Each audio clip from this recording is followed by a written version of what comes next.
With smiles and selfies, U.S. President Donald Trump made a surprise visit to U.S. troops at the Al-Assad Air Base in Iraq on Wednesday, his first trip to a conflict zone nearly 2 years into his presidency.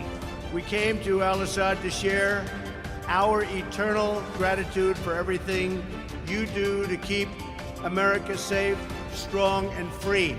The surprise trip came days after the president announced a pullout of American troops from Syria, a drawdown of soldiers from Afghanistan, and the departure of Defense Secretary James Mattis. Thank you, fellas. In Iraq, about 5,200 U.S. troops are training and advising local forces who are still fighting Islamic State, whose territory Trump described as nearly eliminated. The reason I'm here today is to personally thank you and every service member throughout this region for the near elimination of the ISIS territorial caliphate in Iraq and in Syria.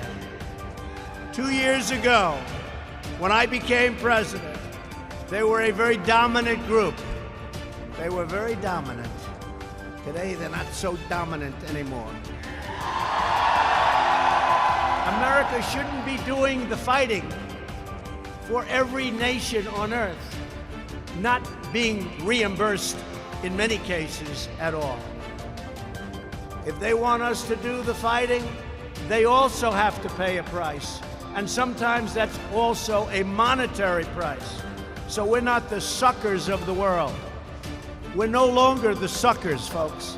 And people aren't looking at us as suckers. And I love you, folks, because most of you are nodding your head this way. We're respected again as a nation. We're respected again. Some people say, well, maybe somebody comes from the area and they hit us on our homeland. If that happens, they will suffer consequences over here like nobody has ever suffered before. Let me just tell you, and I hope they hear that loud and clear.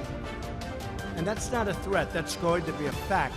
If anything should happen at all, nobody will ever have suffered the consequences that they will suffer. His critics, however, have said that the fight is far from over. The withdrawal leaves allies in the lurch. Trump later assured reporters he has no plans to pull troops from Iraq. Thank you. Thank you.